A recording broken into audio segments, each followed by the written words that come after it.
Boa noite, amigos. Tudo bem? Eu sou o Renato, irmão Renato Santos, e mais uma vez vamos dar continuidade ao nosso estudo do Apocalipse, o estudo de número 3. Hoje falaremos sobre a igreja de Tiatira. Já falamos sobre a igreja de Éfeso, de Pérgamo, de Esmirna, né? E hoje falaremos sobre a quarta igreja, né? A quarta igreja do Apocalipse. E é a quarta carta, né, que Deus passou para João, né, para que João falasse, para que João desse a mensagem para essa igreja, né? Se vocês tiverem um caderninho, uma caneta, se preparem para fazer as suas anotações. Esteja também com a sua Bíblia para acompanhar o estudo de hoje. Capítulo 2, a partir do verso 18, né? Vamos ler a partir do verso 18. Acompanhem comigo. E o anjo da igreja de Tiatira escreve: Isto diz o Filho de Deus, que tem seus olhos como chama de fogo, e os pés semelhantes ao latão reluzente. Verso 19. Eu conheço as tuas obras, e o teu amor, e o teu serviço, e a tua fé, e a tua paciência, e que as tuas últimas obras são mais do que as primeiras. Mas tenho contra ti que toleras Jezabel, mulher que se diz profetiza, ensinar e enganar os meus servos para que se prostituam e comam dos sacrifícios da idolatria. Verso 21. Dê-lhe tempo para que se arrependesse da sua prostituição, e não se arrependeu. Eis que a porei numa cama, e sobre os que adulteram com ela virá grande tribulação, e não se arrependerem, se não se arrependerem das suas obras. E ferirei de morte a seus filhos, e todas as igrejas saberão que eu sou aquele que sonda os rins e os corações, e darei a cada um de vós segundo as vossas obras. Mas eu vos digo a vós e aos restantes que estão em Tiatira, a todos quantos não têm esta doutrina, e não conheceram, como dizem, as profundezas de Satanás, que outra carga vos não porei. Mas o que tens, retende-o até que eu venha. E ao que vencer e guardar até o fim as minhas obras, eu lhe darei poder sobre as nações, e com vara de ferro as regerá, e serão quebradas como vasos de oleiro, como também recebi de meu Pai, e dar-lhe-ei a estrela da manhã. Quem tem ouvidos, ouça o que o Espírito diz às igrejas. Então, aqui apresentado, né, a igreja de Tiatira com a comparação com a mulher de Jezabel, né? E, infelizmente, é uma igreja que se corrompeu, né? Que praticou prostituição, né? Nesse tempo. E aí Deus deu tempo para que ela se arrependesse. Mas, infelizmente, ela não quis se arrepender neste tempo, neste período. Infelizmente, ela se corrompeu profundamente, né? Conforme aí o verso 21 fala, né? Todavia, não quer arrepender-se da sua prostituição. Ela se prostituiu, se corrompeu com as falsas doutrinas, né? E vamos ver agora um pouco sobre a parte histórica dessa igreja, né? Sobre essa cidade, Tiatira. Nesse tempo, nesse período, a igreja, a cidade, né, de Tiatira, ela era considerada uma cidade santa, né? Centro de adoração ao Deus Sol, Tirinos, geralmente representado como um deus metade homem e metade cavalo. Era famosa pelo seu magnificente templo de Artemis. Outro nome usado para a deusa Diana. Eu creio que vocês devem ter visto já uma figura dessa forma, né? Um homem misturado com cavalo, né? Em desenhos, em filmes. Então veio através dessa cidade, né? A mitologia grega, né? Tiatira significa sacrifício de contrição. Então, eles criavam imagens de mistura de homens com cavalo, né? Era uma coisa assim meio que bizarra, né? E a profecia, ela introduz clara e objetivamente a fase da supremacia papal, nesse período, né? O período anterior, que era Pérgamo, no ano 313 até o ano 538, preparou o terreno para o surgimento do homem do pecado, como nós vimos antes, né? Quem foi o homem do pecado? O filho da perdição, né? O qual se opõe e se levanta contra tudo que se chama Deus. Ele pede o quê? Adoração para si, né? De sorte que se assentará como Deus, conforme o texto de 2 Tessalonicenses, capítulo 2, verso 3, 4, essa é uma das profecias, né, que se cumpriria nesses últimos dias, né? Nesse período, a partir desse período, né, que se levantou este homem, né, o homem do pecado, e sabemos quem representa este homem do pecado, né? Um homem que se assenta como Deus, no templo de Deus, querendo parecer Deus, pedindo adoração e também dizendo que perdoa os pecados, né? Então, são prostituições isso. Agora podemos ver aí no período da igreja de Tiatira, né? No período de 1798, né? A importância dos 1260 anos de perseguição aos santos do Altíssimo. Então, sugere que o ano 1798 poderia ser muito bem escolhido como sendo o final do período de Tiatira. Mas, em vista da importância da reforma protestante em quebrar o domínio papal, a data 1517 seria mais adequada para situar o final do período de Tiatira. Esse é um comentário que foi feito na lição de Escola Sabatina, no segundo trimestre de 1974, né? Interessante, né? E esse é um comentário aí do que ocorreu nesse período, né? E o que representa esse período nas profecias, os 1260 anos de perseguição. Foi o ano 1798 foi o ano em que Martim Lutero pregou as 95 teses na porta da igreja de Wittenberg. Então, Martim Lutero foi um dos reformistas, né? Conforme a história apresenta, o livro Grande Conflito também apresenta, né? E ele foi um dos primeiros reformadores a se levantar, né? Para protestar contra as doutrinas que estavam erradas na Igreja Católica, né? Católica Romana, né? Infelizmente foi muito perseguido, né? E depois dele vieram outros reformistas também, depois de Lutero, né? E a reforma protestante, ela ainda não terminou, né? A gente sabe que não terminou, nós somos considerados como protestantes também, né? Infelizmente, a igreja romana diz que não temos mais protestos, acabou o protestantismo, né? Por conta agora que as igrejas estão aí unidas eles desejam a união das igrejas com eles, né? E sabemos que não tem como unir a verdade com a mentira, o engano, né, com a verdade, não tem como. E nós estamos levantando a bandeira da verdade até hoje, né? E, infelizmente, aqueles que não estão levantando essa bandeira estão em relacionamento com essa igreja, em união, né, em ecumenismo com essa igreja mãe, né? A igreja católica romana, né? Vamos avançar?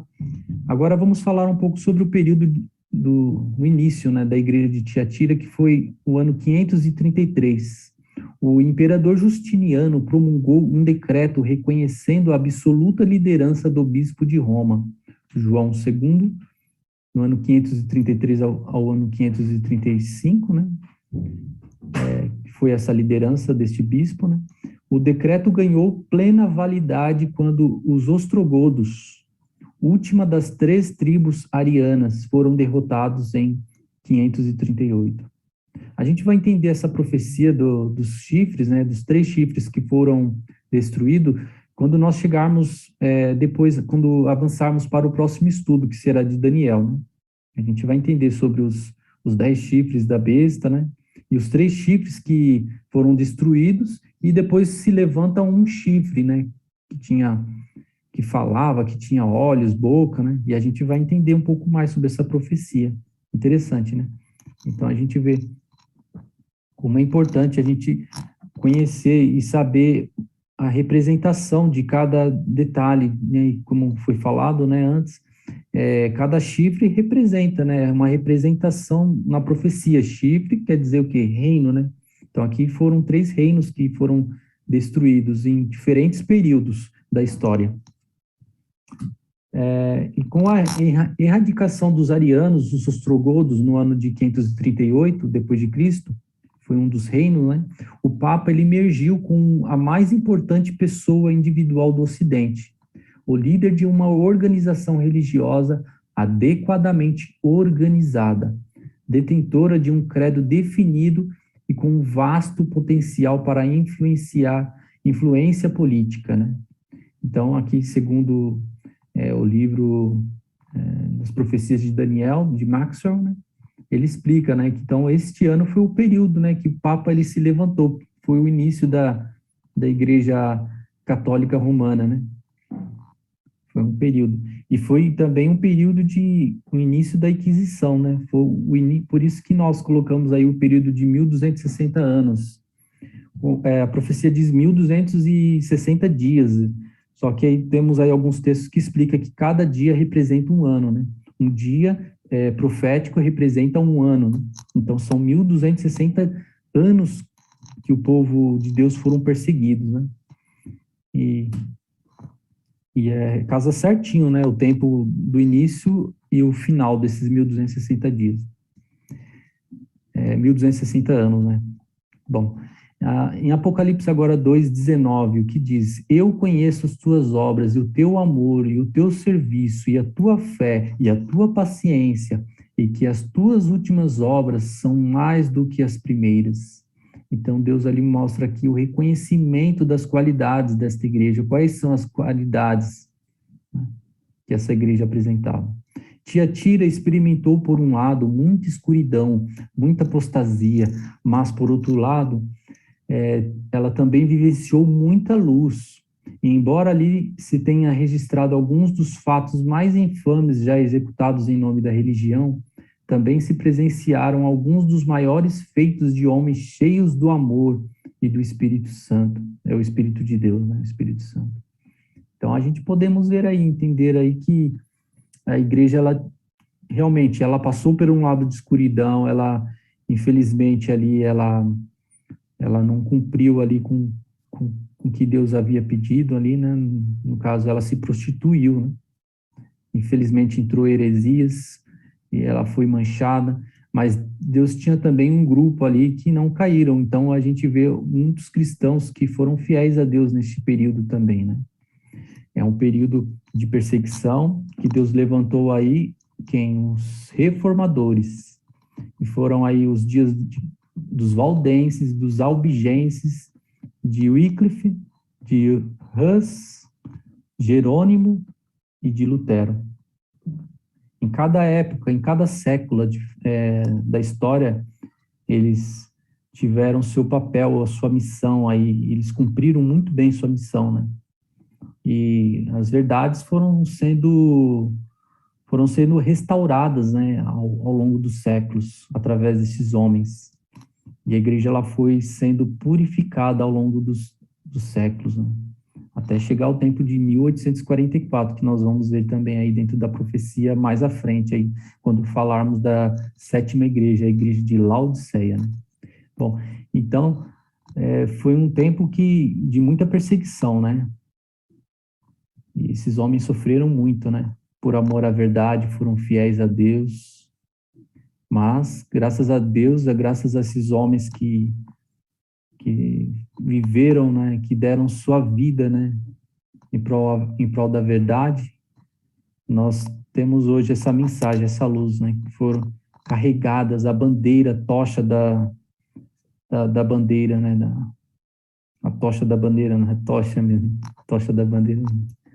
Mas é interessante, né? Como que é a história, né? Como que começou a história do cristianismo, né? E o que o cristianismo passou durante os séculos da história e através do período dessas igrejas, conforme Apocalipse 2 menciona, né? As 7 igrejas do Apocalipse. E aí no capítulo 20, Deus diz que tem contra ti, ele diz assim, né? Mas tenho contra ti que toleras Jezabel, mulher que se diz profetiza, ensinar e enganar os meus servos, para que se prostituam e comam dos sacrifícios da idolatria. Então, foi o tempo, né, de escuridão, de idolatria, de heresias que entrou no meio da igreja, que corrompeu a palavra de Deus, né? Infelizmente, muitos ali se prostituíram com essas heresias que foi carregada através dessa igreja. E quem era Jezabel? Bom, um pouco da história diz que era ela a filha de Etibal, né? Rei dos Sidônios. Está em 1 Reis, capítulo 16, verso 31. Depois você pode acompanhar. E sumo sacerdote de Baal. Etibal era sumo sacerdote de Baal, né? Ele veio da casa de Baal para a casa de Deus. Aí já começou a sujeira aí, né? Da onde veio a sujeira? E pagã de coração, tornou-se rainha do povo de Israel. Então, como rainha, fez todos os esforços para seduzir os adoradores de Deus, estabelecer o culto a Baal. Então, foi um período escuro aí no tempo de Elias, né? Do rei Elias. E Deus levantou esse profeta nesse período aí, né, da história para trazer a palavra de Deus, o juízo aí para o povo, né? O arrependimento. Só que, infelizmente, o povo, Jezabel não se arrependeu, o rei Acaz também não, rei Acabe, e sofreram com o juízo de Deus, né? E os profetas de Deus foram mortos à espada, e pelo espaço de 3 anos e meio não choveu. Olha que interessante, 3 anos e meio sem chuva. A terra foi tomada pela fome. Um período negro na história. Então a gente vê 3 anos e meio, né? 3 anos e meio são 1.260 dias também, né? São um período aí profético e também nós vamos entender, vamos ver que nos últimos dias, conforme avançarmos mais à frente, vamos entender que é um período também literal da história que vamos passar aí. 3 anos e meio ou 42 meses. Como aconteceu aí no tempo de Elias, né? Não choveu. Então, nós entendemos aí que também não vai cair chuva aí nesse tempo aí, né? E aí, a terra vai ser tomada mais ainda pela fome, né? E pensa como que é o tempo sem chuva, né? Sem água. Como que o povo fica consegue ficar muito tempo sem alimento, mas sem água, poucos dias. As pessoas sobrevivem poucos dias sem água, né? Vamos avançar no período de Pérgamo. E aí o período de Pérgamo, voltando um pouco, né, na história, né, na terceira igreja, né, ele efetivou-se o casamento do cristianismo com o paganismo.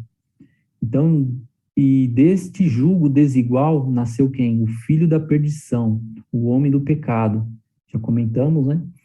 Jezabel admitida no seio da igreja e ensinando o povo de Deus, representa Roma papal, dominando e instruindo o povo de Deus durante a Idade Média. Então um paralelo, né? Uma comparação de Jezabel, que no tempo de Jezabel foi 3 anos e meio, e no tempo da perseguição do povo de Deus foram 3 anos e meio proféticos, ou seja, foram 1.260 anos, né? 3 anos e meio. Então, é a representação do que aconteceu no passado e mais adiante, o que aconteceu aí na Idade Média e o que vai acontecer também nos nossos dias aí, quando haver novamente a supremacia papal. Vamos estudar isso aí também mais à frente aí, depois aí, mais à frente. Bom, então esse foi um período da história, né? O período em que a meretriz Jezabel estivera assentada no trono. Corresponde ao período em que a igreja de Deus teve que fugir para o deserto. E a mulher fugiu para o deserto, onde já tinha lugar preparado por Deus, para que ali fosse alimentada durante 1.260 dias. Então, foi um período triste na história, muitos cristãos morreram, o período da Inquisição, né? É o período que durou. E a história comprova, a história, ela confirma, né, que foram realmente 1.260 dias. Esse é um tempo de muita perseguição, de muita morte, né, sobre os cristãos. Estava profetizado, né, que seria dessa forma, né? Até o tempo estava escrito ali, o tempo que duraria de perseguição sobre o povo de Deus. E no tempo de Jezabel foi aí os 3 anos e meio, como eu havia comentado, né? Representando 1.260 dias também. Por 3 anos e meio proféticos, ou seja, 1.260 anos, que durou do ano 538, que foi o início da igreja, né? Da Igreja Católica Romana, e foi até 1798. Em 1798, aí veio o tempo que ela caiu, né? E aí ela perdeu a supremacia papal. Foi o tempo que que veio o general Napoleão Bonaparte. Já ouviram falar da história dele? Então foi ele que matou um dos papas, né?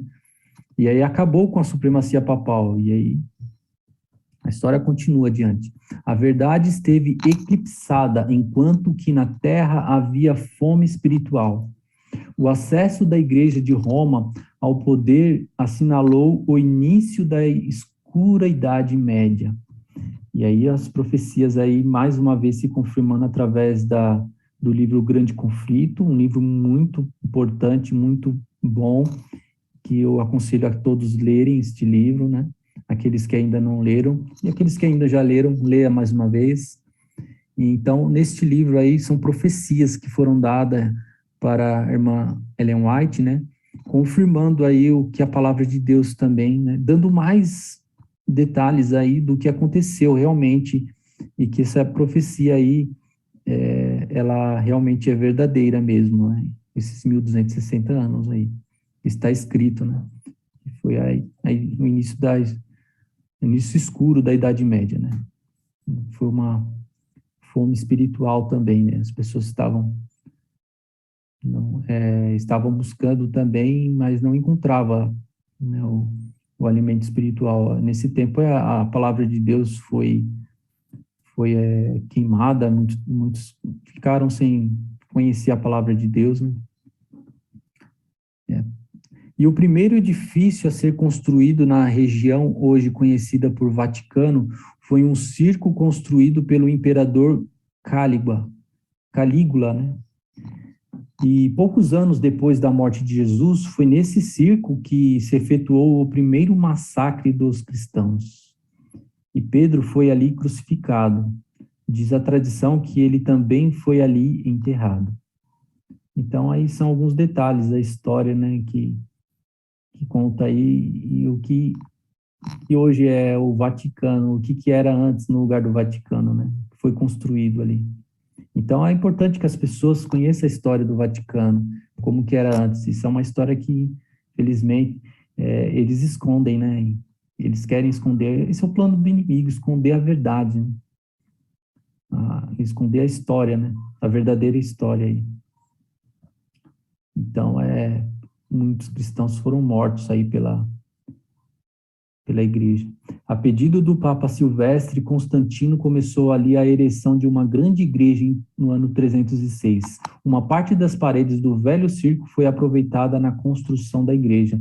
O Papa Silvestre fez a consagração da basílica em 18 de novembro de 324, no ano 324. Este foi o início do Vaticano. Foi o início. Por isso, a profecia diz que o dragão deu seu poder à besta e o seu trono. Olha lá, de acordo com o capítulo 13 de Apocalipse. Né? O trono de Satanás tornou-se o trono papal, que por sua vez continuou a se embebedar com o sangue dos santos. Então, parece que não teve fim, né? E a história vai se repetir novamente aí nesses últimos dias. A supremacia papal, a cura da ferida mortal, né? Já ouviram falar, né? A gente vai estudar sobre a cura da ferida mortal também. E o que foi a ferida mortal? Então, foi um período de muito sangue, né? Aí, ó, por isso que está dizendo, né, a palavra aí, ó, se embebedou com o sangue dos santos. Está confirmando aí, ó. Quem se embebedou com o sangue dos santos? Quem matou muitos santos na história, né? O sumo sacerdote da religião pagã era chamado de Pontífice Máximo. O Papa assumiu este título e adotou as mesmas roupas. Os outros títulos pelas quais é chamado Bispo de Roma, Vigário de Jesus Cristo, Sucessor de Pedro, Príncipe dos Apóstolos, Supremo Pontífice da Igreja Universal, Patriarca do Ocidente, Primaz da Itália, Arcebispo e Metropolitano da província de Roma, Soberano da cidade do Vaticano. Isso aí está no próprio livro deles, né? O Vaticano, no capítulo 33, aí, de Dom Joaquim. O Pio XII, né? Pio XII. Então, eles mesmos aí se intitulam aí, ó. A gente vê as nomeações que eles dão para o Papa, né? E que o Papa também se autodenomina, né? Cerimônias pagãs perpetuadas pela Igreja de Roma, né? Quais são as cerimônias aí? Os pagãos, através de um processo oficial chamado deificação, é uma das cerimônias, que elevavam os homens, após a morte, a uma posição de Deus. Isso aí acontece com os papas quando morrem, né? A deificação. Isso aconteceu também com o Papa João Paulo, né? E hoje eles colocaram até câmeras lá dentro do túmulo dele, né? Não sei se vocês já viram. Eles têm a esperança que o Papa vai ressuscitar aí, né? E vamos ver o que vai acontecer, né? Mas é o que eles estão fazendo aí, né? O que eles fazem, né? Deificação, eles colocam o Papa como Deus. Os papas, através de um processo chamado canonização, né? Exaltam homens e mulheres após a morte, a posição de santos, e então oferecem a eles orações e adoração. Olha só que blasfêmia, né? Então, tirando o lugar de Deus, que somente Deus merece adoração. Papa nenhum, homem nenhum merece adoração, não tem que ser adorado. Então, é mais uma das evidências aí de que a igreja, a Babilônia, a prostituta, né? Ou conhecido como a besta, né? A besta do Apocalipse. A gente fala bem claro porque é isso mesmo, irmãos. A gente não tem que ficar, né? O que é a verdade tem que ser falado, tem que ser proclamado e mostrado mesmo, o que é a verdade. O que é certo e o que é errado tem que ser mostrado. E aí a adoração de ídolos, imagens que foram também feitos, né? Foi estabelecido por essa igreja. foi também um costume herdado de quem? Do paganismo. Só foi praticada a partir do período de Pérgamo e consolidada no período de Tiatira. As ordens religiosas, compostas de freiras e monges, foram também uma imitação das virgens vestais da antiguidade, consagradas à deusa romana Vesta, deusa do fogo, para vigiarem o fogo sagrado perpetualmente queimado sobre o seu altar. Então, aí são algumas das evidências aí, né, do que a igreja começou a fazer, né, até hoje, né, tem esse costume pagão, essa tradição de adorar, de fazer ídolos, adorar ídolos, imagens e esculturas, né. Inclusive, como já mostramos aí, mudar a própria lei de Deus, colocando, né, adoração à imagem, né, e coisa do inimigo mesmo, de Satanás. A gente vê e percebe claramente que isso aí não é de Deus, não. Vamos avançar, né? A maneira como o Panteão de Roma foi reconsagrado para o uso da Igreja Católica Romana mostra claramente a origem e a natureza pagãs de muitas de suas doutrinas. Quando o Panteão foi construído por Marcos Agripa no ano 27 a.C., foi consagrado a todos os deuses. Então, a Roma, nesse tempo, né, da Igreja, no tempo do ano 27, no tempo de Cristo, ali, né, era Roma imperial, né, representando ali as pernas de ferro da estátua do sonho do rei Nabucodonosor, que nós vamos ver em Daniel 2, né, depois. E aí ela passou para ser o quê? Se tornou Roma papal, né? Então, Roma pagã, ou Roma imperial, né, ela se tornou a Roma papal. E essa foi a mistura do Estado com a Igreja. Esse foi o início, né, que durou esse tempo de 1260 dias. Né? Proféticos são 1260 anos na história. Né? Então, novamente vai se repetir, né? Só que aí a Igreja vai vir novamente aí se unindo, é o que ela já está fazendo aí, né? Se unindo com outras igrejas, com as igrejas filhas, né, ali que tem o mesmo pensamento, né, na parte de adoração ao domingo, né, ao Deus Sol, e juntamente com o Estado, para poder ali impor as suas leis, entendeu? Impor ali na marra. Quem não aceitar as leis da igreja vai sofrer o castigo como aconteceu no passado, na Inquisição. E eles dizem, não, isso não vai acontecer de novo, não, isso jamais, não. Mas a gente sabe que isso é tudo mentira, que realmente vai acontecer novamente. Esse é o plano do inimigo, a estratégia do inimigo, e é uma das profecias que está revelada, que está aqui escrito no Apocalipse. Daniel e Apocalipse, tá? Juntamente aí também com a luz que Deus deu aí para a irmã Ellen White, né? Através do livro O Grande Conflito, explicando com mais detalhes sobre essa perseguição que aconteceu no passado e que vai acontecer novamente no futuro, por conta dos cristãos do povo dos cristãos, de todos, né, que aqueles que não aceitarem a lei que foi mudada, que foi alterada, né, pela Igreja Católica Romana. Né?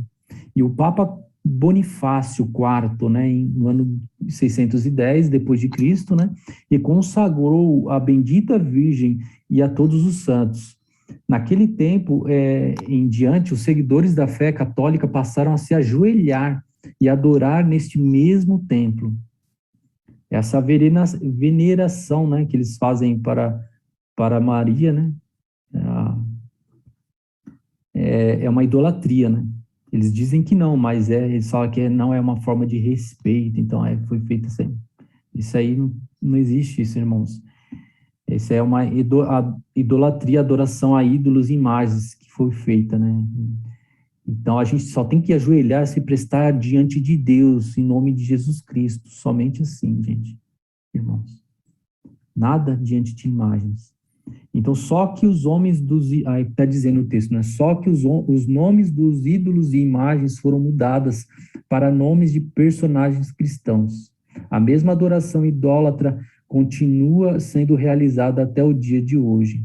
Então, aí, a comparação aí é o paralelo que era feito, né? Eles levantavam, faziam imagens de escultura e prestavam ali reverência, adoração ali, oravam, se ajoelhavam, né? Veneração e tal. E trocaram, agora era imagens de deuses, né? Deusa Diana ali, os deuses da mitologia grega, agora são deuses cristãos, aí colocam a imagem de Maria, ou o santo ali, São Sebastião, santo de alguma coisa ali, santo do... Para cada coisa de um milagre tem um santo diferente, né? Esse é um costume da tradição católica hoje. E o Papa pretende ser quem? O vigário de Cristo, né? Ele quer se colocar no lugar de quem? De Cristo, de Jesus. Por isso que é chamado de o anticristo ali. O Papa é o anticristo. Na terra e suprema cabeça da igreja. Né? Ele quer ser a cabeça da igreja, como a palavra de Deus aí, ela mostra, né, essa profecia, né? Ela reivindica, o que o Papa faz, ó, ele reivindica o poder sobre as almas de todos os homens. Olha que blasfêmia, gente. Olha que blasfêmia. Quem pode fazer isso? Só Deus, gente. Jamais. Homem nenhum pode fazer isso. E mesmo sobre aqueles que já deixaram a terra. Isso é arrogância e blasfêmia contra Deus. Terrível isso. É algo assim que é abominável, né? Abominável para Deus. E foi-lhe dada uma boca para proferir grandes coisas e blasfêmias. Apocalipse capítulo 13, 5, olha aí, ó. Para quem foi dada a boca para proferir grandes coisas e blasfêmias? Quem que fala tanta blasfêmia aí? O Papa. Sistema papal, né? Jezabel, que se diz profetiza, ensinou a igreja a se prostituir com a idolatria. Então, a representação de Jezabel dentro da igreja, né? E aí a mancha, a prostituição, né? A sujeira que existe. Então, a igreja ela foi contaminada, né? A igreja que era pura no início do Apocalipse, a primeira igreja de Éfeso, ela era pura, né? Ela se corrompeu ali depois com o pecado, através dos imperadores, juntamente com esses homens aí, né? Jezabel já falamos, né? Vamos avançar. Agora, a igreja de Roma, ela ensina o quê? Que o Papa é o mediador. A gente tem que, através de Deus, eles colocam que a gente só pode ir através de Deus por meio do Papa. Isso é a mediação, né, que o Papa faz. Isso é uma outra blasfêmia, né?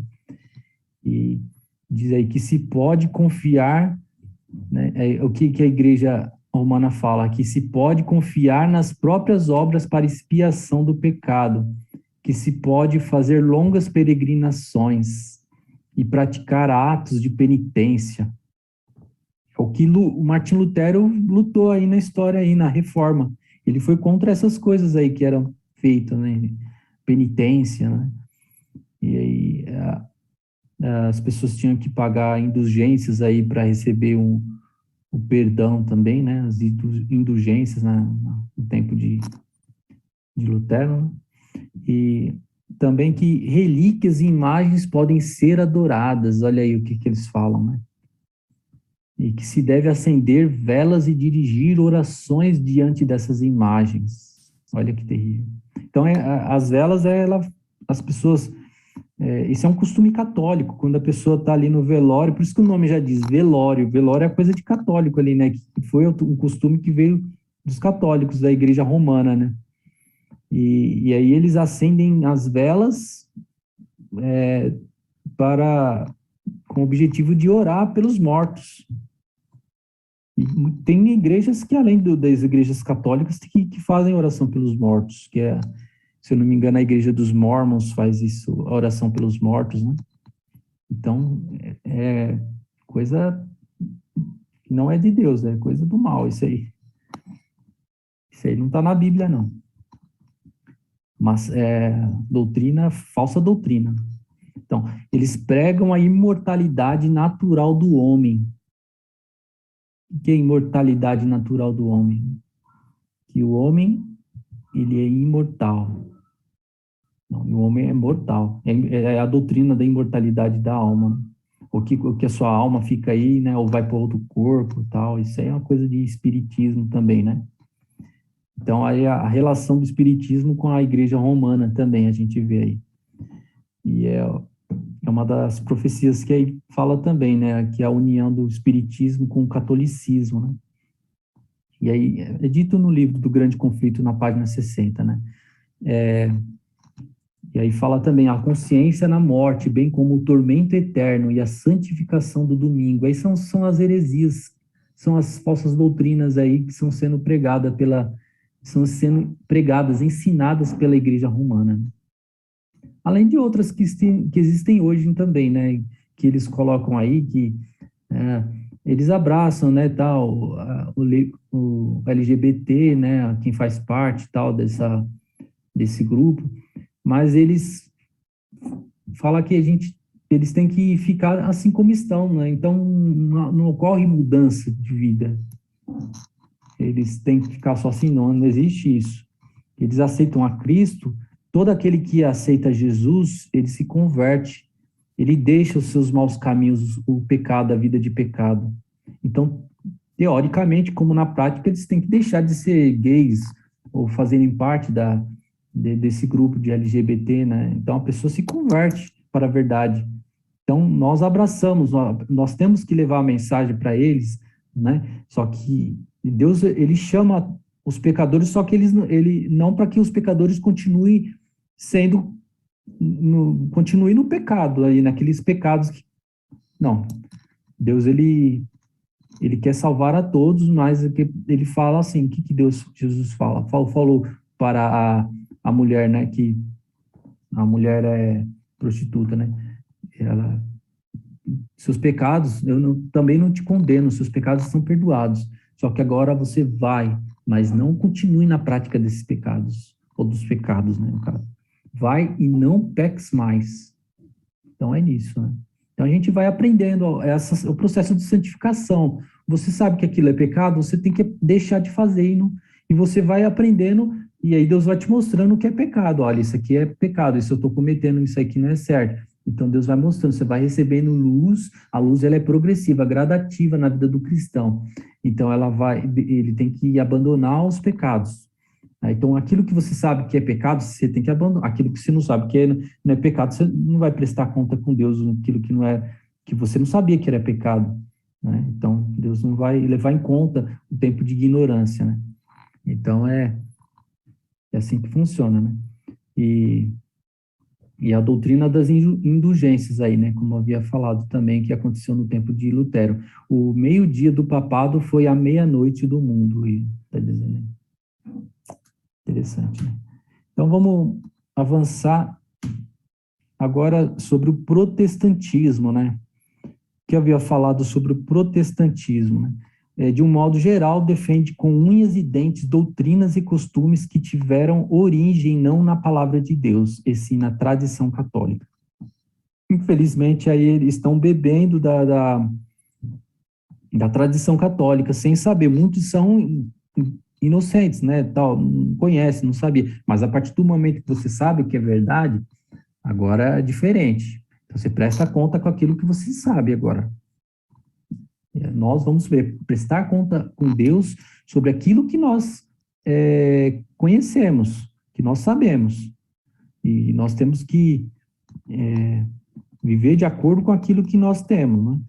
E aí a imortalidade da alma, são doutrinas em comum acordo ali com os evangélicos, protestantes, né, a santificação do domingo.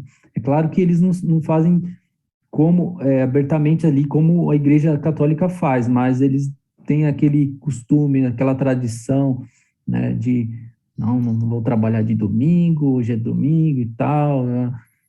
E tem também os cultos de manhã, no domingo de manhã e tal, né? Já um costume já meio que católico, né? E o Natal também no dia de 25 de dezembro, que é comemorado. O mundo faz isso, o mundo evangélico também, né? A Páscoa com seus ovos e coelhos, né? E a gente viu aí na história o que representa os ovos e os coelhos, né? Que eram oferecidos aí como, como sacrifício, né? Então, é pagão aí, a gente viu aí a história, né? Da onde que veio os ovos e os coelhos. A autoridade da igreja acima da autoridade da Bíblia. É outra coisa errada aí, ó. Que a igreja tem autoridade, né? O que a igreja falou, está falado e tal. Se a igreja falou para fazer isso, tem que ser feito, porque a igreja, né? A igreja está de acordo com a autoridade do governo. Olha que terrível isso, gente. Né? É claro que a igreja tem que estar de acordo com a autoridade do governo, sim, sim, claro. Mas até quando que a igreja tem que estar sob a autoridade do governo? Até quando o governo não saia da palavra de Deus, da desobediência da palavra de Deus. Se o governo falar para guardar o domingo, você vai guardar o domingo? A igreja vai passar essa autoridade, então, de ter que guardar o domingo por conta do governo? Ou de fazer tal tipo de coisa que você sabe que vai fazer mal para o seu corpo? Né? Se o governo falar, não, vou ter que tomar essa aqui, eu vou ter que fazer isso. E a igreja falar, não, vocês vão ter que fazer isso porque isso aqui é para o bem, porque o governo está falando que é para o bem. Só que você sabe que não é para o bem, de acordo com a palavra de Deus, né? De acordo com o espírito de profecias, a gente sabe aquilo que é, e até mesmo as evidências mostram, né? De outras evidências mostram aí o que é bom para, né, o seu corpo, né? Para o templo do Espírito Santo. Então você tem que ficar com a verdade, pessoal. É assim que funciona. Temos que ficar com a verdade. Temos que ser berianos e não ir pelo que o pastor falou, o que a igreja falou, mas ir o que está escrito aqui, ó. Autoridade da Bíblia, solo escritura, né? E o clero como sendo uma classe superior à dos leigos, né? Então, eles colocam também, né, que os pastores e tal, esse é o clero, né, e tal, ou os líderes e tal, eles são superiores, os leigos não sabem nada, né, eles não têm estudo, não teve leitura e tal, então quem é você, ou quem é eu para poder falar e passar um estudo do Apocalipse? Você não é pastor, né, então, o que é a sua palavra, você estuda aí, será que seu estudo não tem muita credibilidade, né? Porque você não é um pastor, você não é um líder, um doutor, tal. Então, infelizmente, são coisas que estão sendo introduzidas, que foi introduzida no passado e hoje também se repete. O clero como sendo uma das classes superior à dos leigos. Nós somos leigos, né? E o batismo por aspersão, né? Também é uma da prática aí que foi feita pela Igreja Romana, né? Uma das doutrinas, e aí a gente vê que veio os anabatistas, os batistas, vocês sabem como foi a história dos batistas, né? Então, muito nesse período aí, né, da história, quando se iniciou a Igreja Batista, né, mais à frente aí, depois não lembro agora o período agora de cabeça para falar para vocês, mas depois eu posso estar mostrando, mas foi o período que muitos cristãos que não aceitavam o batismo por aspersão, eles entenderam que na palavra de Deus é o batismo por imersão, né? Que o corpo tem que ser imergido e não só aspergido ali. E aí muitos cristãos foram perseguidos, foram mortos, sabe de que forma? Por afogamento. Olha só. Então foi um período na história que muitos cristãos morreram afogados, porque não aceitaram essa doutrina aqui, ó, o batismo por aspersão. Então, esse foi um tempo também no período dos 1260 anos, tá, gente? A tendência de buscar no Estado o apoio para impor a religião, olha que eu havia comentado também, né? O que a igreja fez no passado e o que ela pretende fazer nos nossos períodos, no nosso tempo também, impor ali a religião, as suas leis ali, ó, a exigência, né? E quem é contra são os fundamentalistas, né? São os individualistas radicais. É terrível, né? Terrível. E vão sofrer da mesma forma como sofreu no passado. Só que por pouco tempo. Conforme a palavra de Deus fala, né? A palavra de Deus diz que a, a perseguição ela será por pouco tempo, né? Então a gente sabe que vai ser muito rápido as coisas, não vai ser 1260 anos como aconteceu todo aquele tempo no passado. Então a gente vê aí o papado que professa e pretende ser o único mestre infalível do céu a ensinar a verdade de Deus, né?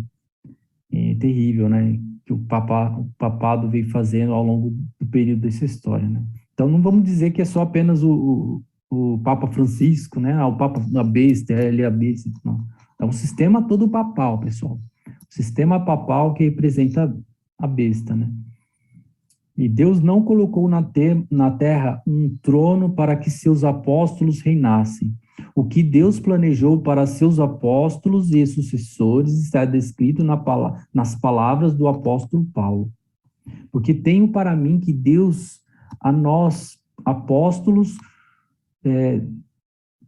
nos pôs por últimos, como condenados à morte, pois somos feitos espetáculos ao mundo, aos anjos e aos homens. Esse é o papel que Deus colocou para os apóstolos. E esse é o verdadeiro apóstolo de Deus. Quem que é o verdadeiro apóstolo de Deus? É aqueles que cumprem a palavra de Deus, né? Que ensinam a verdade, o que está escrito aqui, né? E não tomam para si adoração, né? Coisas desse tipo, né? Vamos avançar, nosso tempo tá chegando. O Novo Testamento apresenta o quadro da verdadeira igreja e apóstolos de Deus, sendo perseguidos, não perseguindo, sendo mortos, não matando, sendo fugitivos, não reinando, exaltando a palavra, a Santa Bíblia e não promovendo a queima e extermínio dela. Aceita a supremacia do Espírito Santo, não a supremacia papal. Jezabel tem usurpado a autoridade e atributos do Espírito Santo e reina ao invés de se sujeitar. Ela se proclama infalível, negando a verdade bíblica de que somente Deus é infalível. Então, essas foram algumas atrocidades que foram feitas aí pela a Igreja Católica Romana, né? No período da história, um período negro, período escuro, né? As pessoas morriam na fogueira, eram torturados de diversas formas aí, com vários instrumentos, e as pessoas eles forçavam a pessoa a renegar a fé dela, as crenças que ela tinha e tal, né? E hoje não vai ser, nos nossos dias não vai ser diferente também, nós vamos passar também por esse tempo aí de perseguição, né? E por conta da verdade, né? Por conta da lei de Deus ali, de ser fiel a Deus, né? A lei de Deus. E é o que o dragão vai fazer, né? Com os remanescentes, né? Aqueles que guardam os mandamentos de Deus e têm a fé de Jesus Cristo. Esses que vão ser perseguidos. Essa é a igreja de Deus. Aqueles que guardam os mandamentos de Deus e têm a fé de Jesus Cristo. Ou a fé em Jesus Cristo. Então, a gente vê que essa é a verdadeira igreja. É a igreja que... Aqueles que são perseguidos, né? E não que estão perseguindo. Aqueles que estão sendo mortos, não que estão matando. Aqueles que estão fugindo e não estão reinando, né? A gente só vai reinar com Cristo lá no céu e não aqui nessa terra. Então, hoje, infelizmente, hoje você vê, né? A igreja coloca ali e tal, não dizendo só a igreja católica, mas aí outras igrejas aí evangélicas, né? Que as pessoas, elas têm que ter riquezas e tal, né?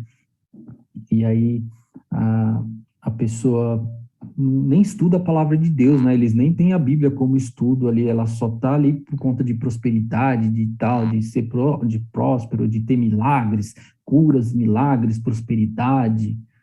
Então, o objetivo de Deus é o que? O objetivo principal de Deus é o perdão dos pecados, é a salvação por meio de Cristo, é o estudo da palavra de Deus, né? Da sua palavra, o alimento, e a transformação do caráter, né?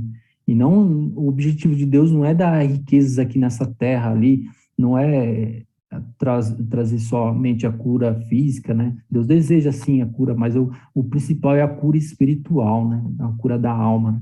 É isso que Deus, ele deseja para cada um de nós, para a sua igreja, né? Essa é a verdadeira igreja de Deus, que pensa dessa forma, né? Então, o período da supremacia papal foi esse período aí, ó, 1538 até 1798. E foi o período mais corrupto e por isso chamado pelos historiadores de Idade Escura. E no período de Pérgamo, que foi 313 e 538, os imperadores de Roma é que reinavam sobre tudo. Convocavam concílios e depunham bispos. A igreja era meramente uma ferramenta nas mãos deles. No período de Tiatira, no entanto, foi a igreja que começou a reinar, pondo e depondo reis. Usou a Bíblia para impor sua supremacia e exigir submissão. Isso aí confirma aí também ali, ó, mais uma vez, no próprio livro dos católicos, né, o Vaticano, né, de Dom Charkin, o que a igreja realmente fez no passado e como se iniciou, né, como foi o início do período da igreja papal, confirmando ali, ela mesma confirmando que ela é a perseguidora, né, que ela foi infelizmente, muitos ali não conseguem enxergar, infelizmente, né, que estão lá. Deus tem os seus sinceros em cada religião. Eu sei que Deus, através do Espírito Santo, há de trazer esses irmãos que estão lá dentro dessas igrejas, né?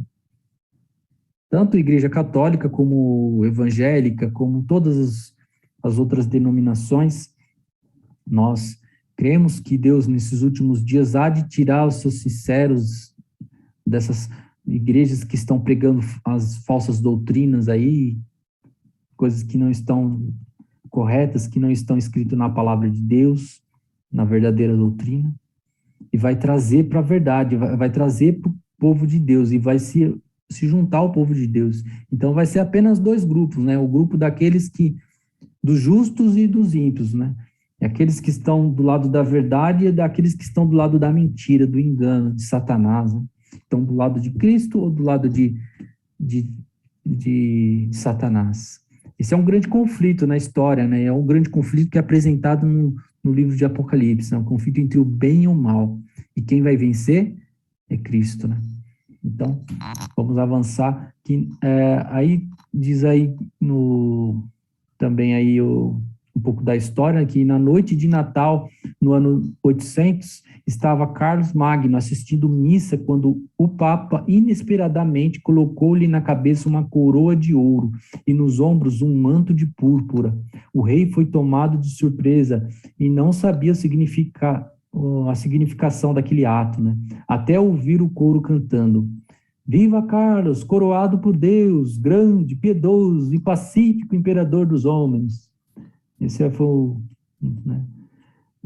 A partir de então, o Papa deveria coroar os imperadores, e os imperadores deveriam proteger a igreja e os estados papais.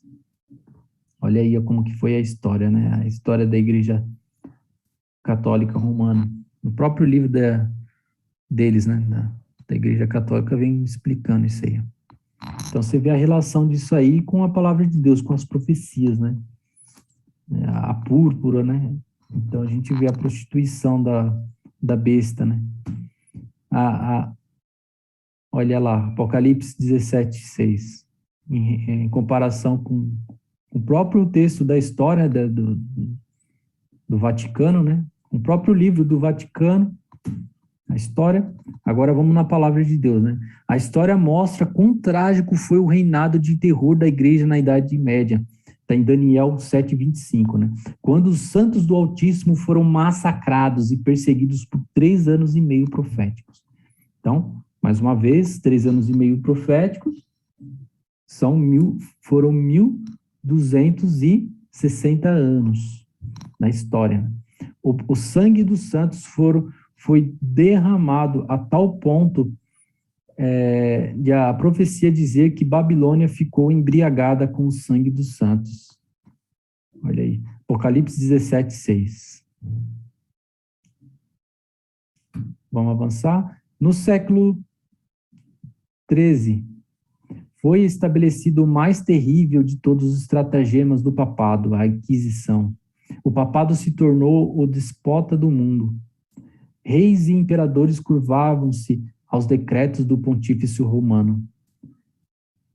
E o destino dos homens, tanto temporal como eterno, parecia estar sob seu domínio. Então, nesses últimos dias, será dado poder novamente ali para Roma governar, né?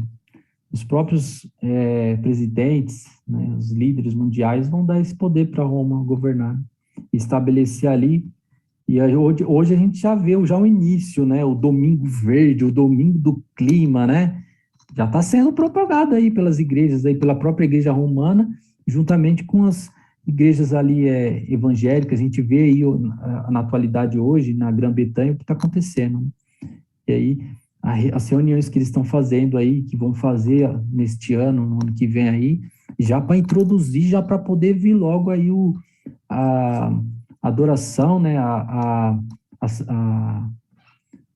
o descanso dominical, né, a lei dominical. Então, é a profecia que está aí se cumprindo diante dos nossos olhos. Alguns dos pontífices reinantes eram acusados de crimes tão revoltantes que os governadores seculares se esforçavam por depor esses dignatários da igreja como monstros, demasiado vis para serem tolerados. Durante séculos, a Europa não fez progresso no saber, nas artes ou na civilização. Uma paralisia moral e intelectual caíra sobre a cristandade. Está no Grande Conflito, na página 60. E aí mostra que a história vai se repetir agora nos últimos dias, né? Como falamos já, o contexto do Apocalipse 13. A perseguição que aconteceu na Idade Média vai novamente se repetir, né? Já está, de certa forma, se repetindo aí, mas já é um início, né? Muitos aí estão perdendo a liberdade religiosa, liberdade de expressão e tal, né? Não pode muito, né? Por conta do comunismo, né? Que está sendo aí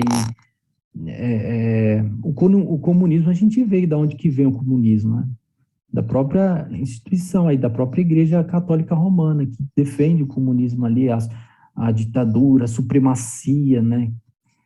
Então, é uma das armas que eles utilizam ali para poder trazer a opressão sobre o povo, né? Para que eles possam dominar e reinar, né?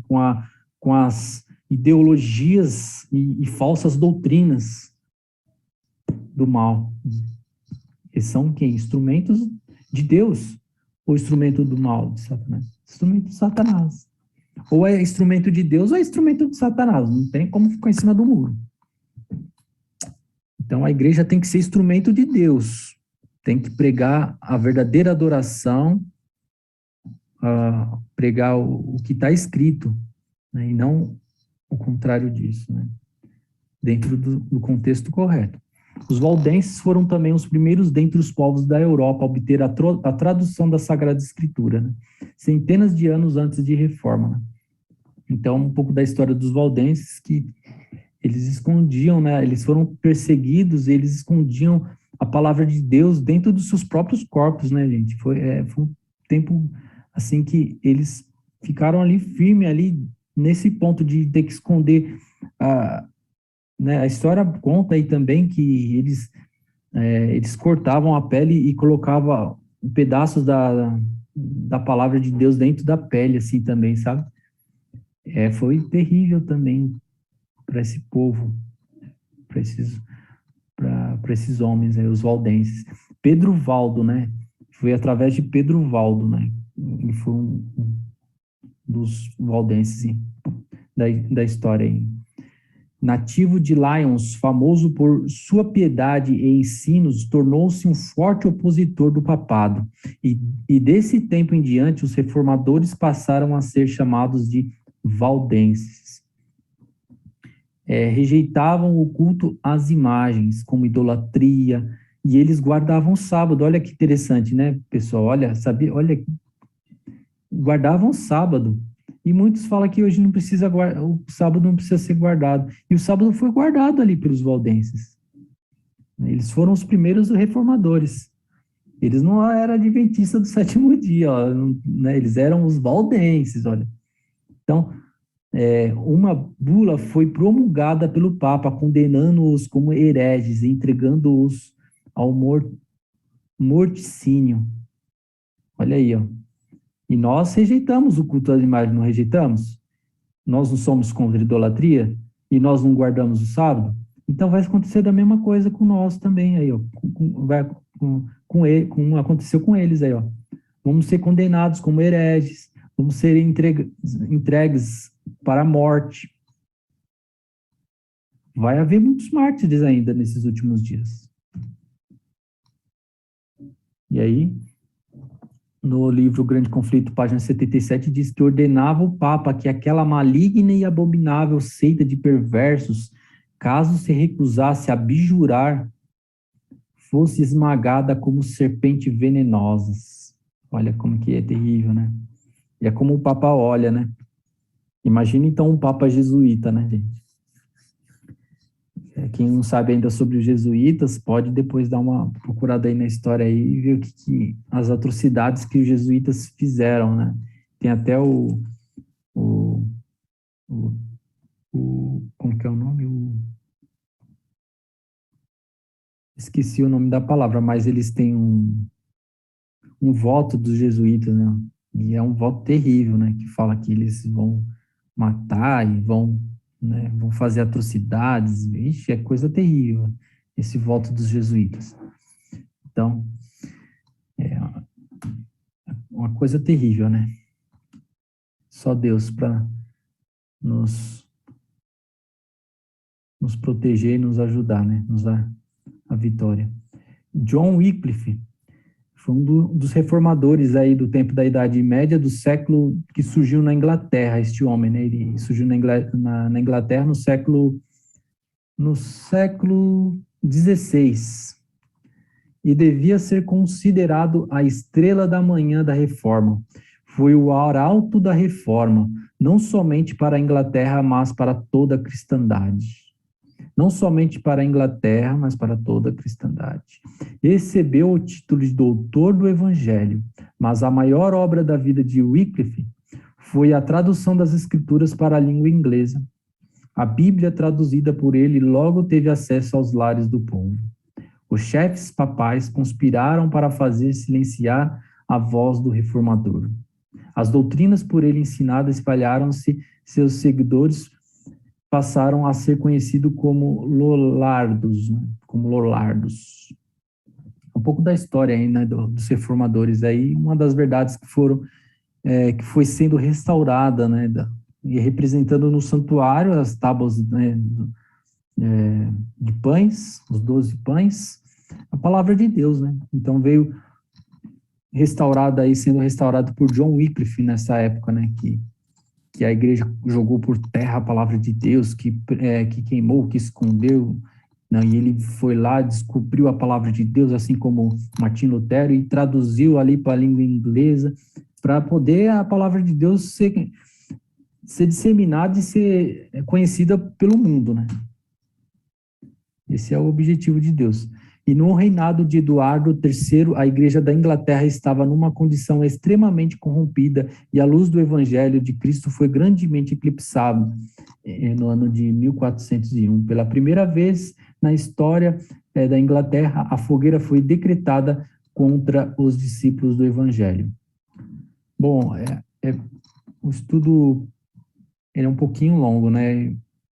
Vamos avançar aqui. Depois eu vou passar o material para vocês podem estar lendo um pouco melhor, né, a história. E também aí alguns pontos importantes de Wycliffe, né, por decreto do Concílio de Constança, né, mais de 40 anos depois de sua morte, seus ossos foram exumados e publicamente queimados, e as cinzas lançadas em um riacho vizinho. É a história de Wycliffe, o que aconteceu com este reformador. John Hus, né, outro reformador aí, né. Bom, vamos avançar aí também, deixa eu ver aqui.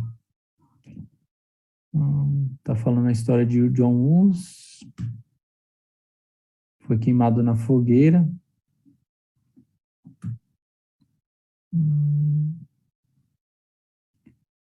Ah,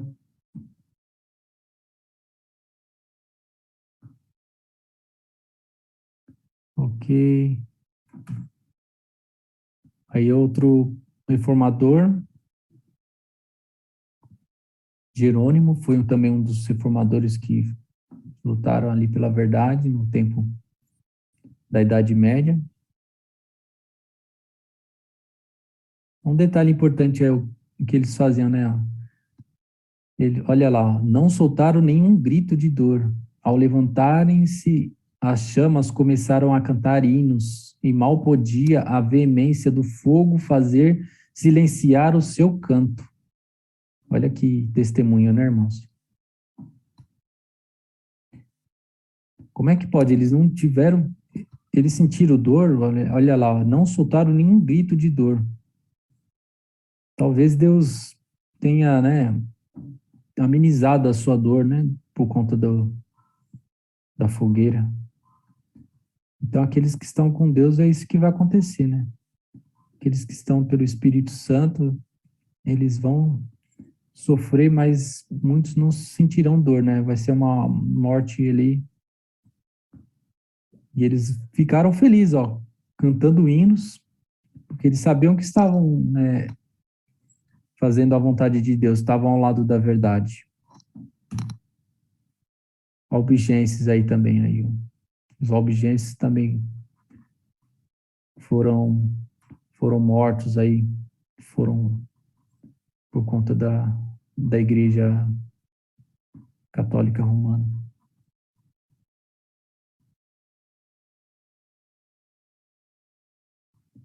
Olha lá, ó que interessante aí, ó, no texto está dizendo que John Clarke pregou uma nota na porta da igreja, onde chamava o Papa de anticristo. Não pode falar que o Papa é anticristo. E aí, isso aí foi uma ofensa, olha. E por essa ofensa foi repetidamente chicoteado e marcado com ferro quente na testa. Olha que terrível. Por ter também demolido algumas imagens, teve a sua mão direita e o nariz cortado. Depois disso foi lançado no fogo e queimado. Então, antes deles matar, eles torturam a pessoa, né? Foi isso na história, isso vai acontecer também, vai se repetir novamente. Né? Então, a própria palavra diz, né, que quem é o anticristo, né? Mostra isso. Só que e mostra também que aqueles que são contra o anticristo e falam quem é o anticristo vai ser perseguido. E foi o que aconteceu com o povo de Deus no passado. E vai se repetir novamente. E aí também aconteceu aí o massacre de São Bartolomeu, no ano de 1572, né? Muitos ali foram mortos também nesse massacre, foi terrível esse dia. Isso é um massacre, né? Olha ali. Isso é um desenho representando esse massacre, como que foi feito aí. Foi na França, né? O massacre. Vou avançar aqui, aí eu vou disponibilizar esse material para vocês. Vocês vão ter ele em PDF para estar dando uma lida melhor e compartilhando também com todos que vocês puderem, tá? Nosso tempo já se esgotou, né? A gente já tem que ter pregado faz tempo essa mensagem, né? As pessoas precisam saber da verdade, né, irmãos? O que aconteceu no passado? Foi isso. Uma estimativa aí de vítimas da Inquisição moderna, né? Inquisição espanhola e a Inquisição portuguesa. Quantos foram condenados e quantos foram mortos ali, ó? Queimados. Foi terrível, né?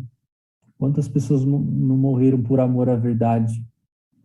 Quantos não serão mártires, né? Quantos aí... a irmã White fala que viu lá no céu essa visão, ela viu os orlas vermelhas. Quem que era? O orla vermelha? Tava com vestido branco, mas estava com uma orla vermelha no vestido embaixo. Aí ela perguntou para Cristo quem que era, e Jesus falou para ela, né, que eles são os mártires, aqueles que deram a vida, né, por amor à verdade. Morreram, né, por amor à palavra, à verdade. O papado hoje, ele se apresenta ao mundo com uma face serena, mansa, tranquila, voz suave, falando de amor, tolerância, né? Nós temos que abraçar e tal, todos, né? A união e tal. Mas ele ainda mantém os mesmos dogmas, né? A igreja papal, né? A Roma papal não mudou e nunca mudará. A história do passado vai se repetir. Novamente a terra vai se submeter ao papado. E toda a terra então se maravilhou a besta, né? As pessoas ficam, né, maravilhado, feliz. Olha que papa, nossa, olha o que o papa está fazendo e tal. Olha que coisa boa. Isso é bom, isso aí, olha. Ele está a favor, ele é contra a guerra e tal, né? Claro, né? A gente tem que ser contra a guerra, né? Mas você vê que ele pega esses pontos, né, que para que não as pessoas venham gostar dele, né, da igreja e tal, né, e com isso aceitar as suas próprias doutrinas heréticas, né, a própria apostasia ali, né, adoração, né, como a gente mostrou aí, adoração a imagens, ao domingo, né, a guarda do domingo, né, terrível, terrível. Esta é uma profecia que terá mais direto cumprimento no futuro, que não está muito longe, né? Já nos nossos dias, né? Deixa eu ver se falta muito. Estamos quase terminando aí. Bom, e aí no verso 24. Mas eu vos digo a vós e aos restantes que estão em Tiatira, a todos quantos não têm esta doutrina e não conhecerão, como dizem, as profundezas de Satanás, que outra carga vos não porei. 25. Mas o que tendes, retende até que eu venha. Esta é uma referência aos grupos de cristãos sinceros e leais ao cristianismo apostólico da Idade Média, os valdenses, abigenses, lollardos, os Irmãos Unidos, a Igreja dos Irmãos de Boêmia e Morávia, né? Em terras que ficavam além da jurisdição de Roma, existiram por muitos séculos corporações de cristãos que permaneceram quase inteiramente livres da corrupção papal. Estavam rodeados de pagãos e no decorrer e no transcorrer dos séculos foram afetados por seus erros. Esses cristãos acreditavam na perpetuidade da lei de Deus e observavam o sábado no quarto mandamento. Igrejas que se mantinham nesta fé e prática existiam na África Central e entre os armênios na Ásia. E ao que vencer e guardar até o fim as minhas obras, eu lhes darei poder sobre as nações, e com vara de ferro as regerá, e serão quebradas como vasos de oleiro, como também recebi de meu Pai, e dar-lhe-ei a estrela da manhã. Quem tem ouvidos, ouça o que o Espírito diz às igrejas. Neste mundo, os ímpios mantêm o poder, mas não no céu. As nações serão entregues a Cristo, associados a Cristo em sua obra de poder e julgamento estarão os seus santos. Esse julgamento acontecerá durante o milênio. E ao final dos 1000 anos, todos os santos partilharão com Cristo a execução da sentença dos ímpios. E a promessa final é que todos os santos receberão a estrela da manhã. Esse é o próprio Jesus. Eu, Jesus, enviei o meu anjo para vos testificar estas coisas nas igrejas. Eu sou a raiz e a geração de Davi, a resplandecente estrela da manhã. É Cristo, né? Nosso Senhor e Salvador Jesus Cristo. Amém? Esse foi o nosso estudo, né? O nosso terceiro estudo sobre a quarta igreja, a igreja de Tiatira. Foi muito bom esse estudo, né, irmãos? E que Deus possa abençoar a cada um dos irmãos que assistiram, que acompanharam esse estudo, né? E é o nosso desejo, né, que nós possamos estar ao lado da verdade e estar juntamente com a igreja, a verdadeira igreja, aquela que pega a verdade, que vive, né, que carrega essa mensagem, né? Então, é o desejo de Deus que nós levamos essa mensagem para que todos venham se libertos do engano, né, da mentira. E a palavra de Deus diz o que? Conhecereis a verdade e a verdade vos libertará. Então, nós seremos realmente libertos quando nós conhecermos e nos entregarmos inteiramente a Deus e queremos viver esta verdade. Então, realmente seremos libertos, né? Amém?